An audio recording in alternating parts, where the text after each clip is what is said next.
Hello everyone. तो कैसे हो मैन सिटी को चाहने वालों। 2025 खत्म हो चुका है और 2026 में मैन सिटी का पहला मैच होने वाला है अगेंस्ट सनडरलैंड इन प्रीमियर लीग मैच वीक 19। वैसे तो प्रीमियर लीग मैच वीक 19 कल स्टार्ट हो गया था, लेकिन अपनी गेम कल रात 1:30 बजे है according to Indian standard time, और मैच होने वाला है सनडरलैंड के होम स्टेडियम ऑफ लाइट में। आई नो मैच थोड़ा लेट होगा, 1:30 बजे होगा, लेकिन अपनी फेवरेट टीम को देखना है तो जागना पड़ेगा।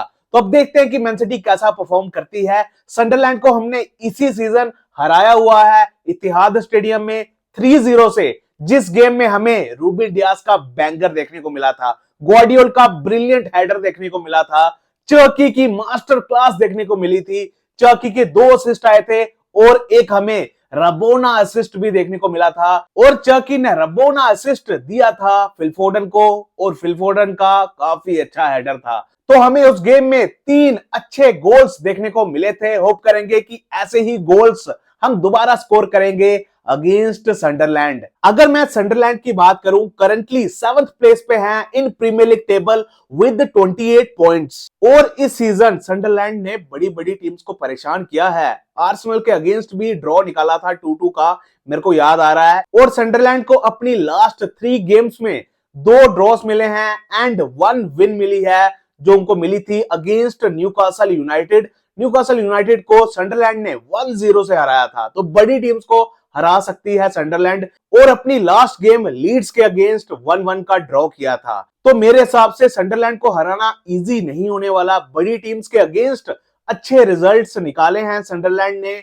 इन दिस सीजन, तो टफ मैच होगा। और सनडरलैंड का डिफेंस काफी ज्यादा अच्छा है। मेरे हिसाब से इस सीजन में 3rd बेस्ट डिफेंस सनडरलैंड का है after Arsenal and Manchester City. So Sunderland के अगेंस्ट गोल्स मारना आसान नहीं होगा। लास्ट गेम में भी जो हमने गोल्स मारे थे वो काफी ब्रिलियंट गोल्स थे, इंडिविजुअल ब्रिलियंस की वजह से गोल्स थे, नहीं तो हमें दिक्कत हो रही थी अगेंस्ट सनडरलैंड। और सनडरलैंड अच्छी डिफेंडिंग भी कर रही थी अपने अगेंस्ट, तो गोल स्कोर करना इजी नहीं रहने वाला। डिफेंसिवली काफी ज्यादा अच्छी टीम है। और द मोस्ट इंपॉर्टेंट थिंग, अपने होम स्टेडियम ऑफ लाइट में सनडरलैंड इस सीजन एक भी मैच नहीं हारी है, तो इजी नहीं रहने वाला। मेरे हिसाब से टफ मैच होगा, टाइट मैच होगा, लेकिन मैं होप करूंगा कि मैन सिटी जीत जाएगी।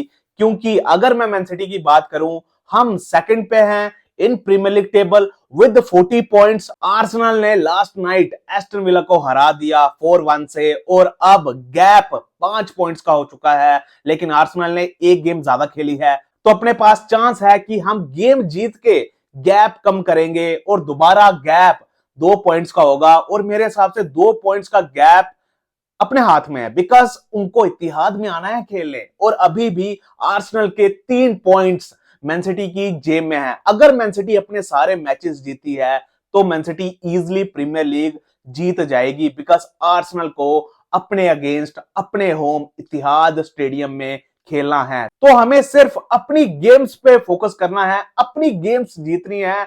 बाकी टीम्स भाई कुछ भी करें, अभी भी प्रीमियर लीग जीतना अपने हाथों में है। सो मैन सिटी की रीसेंट फॉर्म काफी ज्यादा अच्छी चल रही है। लास्ट 8 गेम्स में हमें 8 विंस मिली है इन ऑल कॉम्पिटिशंस, और हम अपनी लास्ट गेम लेवरकुसन के अगेंस्ट हारे थे 0-2 से चैंपियंस लीग में। और अगर मैं प्रीमियर लीग की बात करूं, सो प्रीमियर लीग में भी पिछली 6 गेम्स में हमें 6 विंस मिली है, और हम अपनी लास्ट प्रीमियर लीग गेम हारे थे अगेंस्ट न्यूकासल यूनाइटेड। तो अगर मैं रीसेंट फॉर्म देखूं और ऑन पेपर टीम देखूं, तो मेरे हिसाब से मैन सिटी ही जीतने वाली है ये game. I know tough match होगा, लेकिन मेरे हिसाब से हम ग्राइंड कर लेंगे एक और रिजल्ट, और जीतने का कॉन्फिडेंस इसीलिए भी आ रहा है बिकॉज अपने प्लेयर्स की काफी अच्छी फॉर्म चल रही है, काफी अच्छा खेल रहे हैं। और मैं होप करूंगा कि इस गेम में भी हमें चर्की का मैजिक देखने को मिलेगा, अर्लिंग हालैंड के गोल्स देखने को मिलेंगे,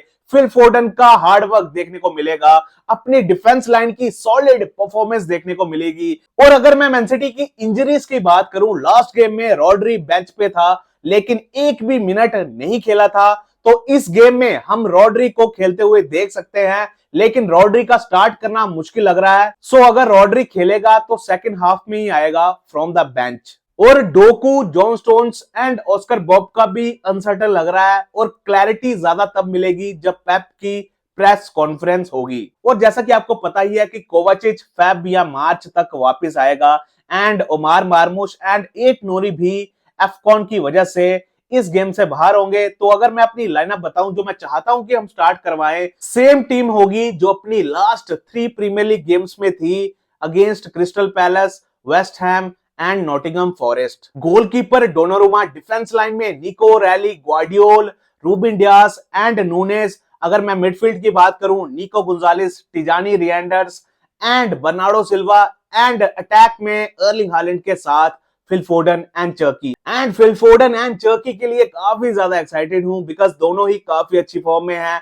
और दोनों ही फीड करने वाले हैं अर्लिंग हालैंड को। हालैंड का लास्ट गेम में गोल नहीं आया था। हालैंड ने लास्ट गेम हुई थी जो अपनी सनडरलैंड के अगेंस्ट, वहां भी गोल नहीं किया था। तो मैं होप करूंगा कि इस गेम में अर्लिंग हालैंड का गोल आएगा। और निको गुंजालिस भी सनडरलैंड के अगेंस्ट अपनी लास्ट गेम में काफी ज्यादा अच्छा था। इवन बर्नार्डो सिल्वा का भी हार्डवर्क चाहिए होगा एंड टिजानी रेंडर्स भी भाई बैक टू बैक 2 गेम्स में गोल स्कोर किया है तो उसकी फॉर्म भी अच्छी चल रही है। एंड बर्नार्डो सिल्वा की काफी ज्यादा इंपॉर्टेंस है अपनी टीम में। अगर हमें अपने प्लान इंप्लीमेंट करने हैं, बर्नार्डो सिल्वा मस्ट है बिकॉज ऑफ द बॉल। चर्की की हेल्प करता है एंड निको गुंजालिस की भी हेल्प करता है। इन मिडफील्ड हर जगह होता है बर्नार्डो सिल्वा, ड्रॉप करके बॉल रिसीव करके कैरी करता है, हर चीज करता है भाई बर्नार्डो सिल्वा। आई नो अपनी पीक पे नहीं है लेकिन फिर भी अपना 100% दे रहा होता है एंड एग्जाम्पल सेट कर रहा होता है अपना कैप्टन बर्नार्डो सिल्वा। एंड अपनी डिफेंस लाइन भी काफी ज्यादा स्टेबल लग रही है। अपने फुल बैक्स दोनों ही काफी ज्यादा अच्छे हैं। अपने सेंटर बैक पेयर भी काफी ज्यादा स्टेबल लग रहा है, काफी ज्यादा सॉलिड लग रहा है। और अपना गोलकीपर डोनारुमा भी अपनी डिफेंस लाइन को सिक्योरिटी प्रोवाइड कर रहा है, कॉन्फिडेंस प्रोवाइड कर रहा है। और मेरे को याद आ रहा है कि जो अपनी लास्ट गेम हुई थी अगेंस्ट सनडरलैंड, वहां डोनारुमा ने वर्ल्ड क्लास सेव किया था। 1v1 था भाई प्लेयर के साथ, वहां डोनारुमा का क्रूशियल सेव आया था। तो मैं होप करूंगा कि डोनारुमा ही स्टार्ट करेगा इन दिस गेम। आपके हिसाब से लाइनअप क्या होनी चाहिए? लेट मी नो इन कमेंट्स। अगर मैं प्रेडिक्शन दूं फॉर दिस गेम, मेरे हिसाब से अपने होम में सनडरलैंड इस सीजन एक भी गेम नहीं हारी है और मेरे हिसाब से हम गोल खाने वाले हैं भाई और हम ये गेम 1-2 से जीत जाएंगे। क्लोज मैच होगा भाई, टाइट मैच होगा, लेकिन इन द एंड हम रिजल्ट ग्राइंड कर लेंगे। आपके हिसाब से क्या रिजल्ट होगा? लेट मी नो इन कमेंट्स। तब तक भाई लोगों सपोर्ट करते रहिए इस ब्यूटीफुल क्लब को, इस ग्रेट क्लब को। Come on city. और भाई लोगों एंजॉय करना 2026 की पहली गेम मैनचेस्टर सिटी की।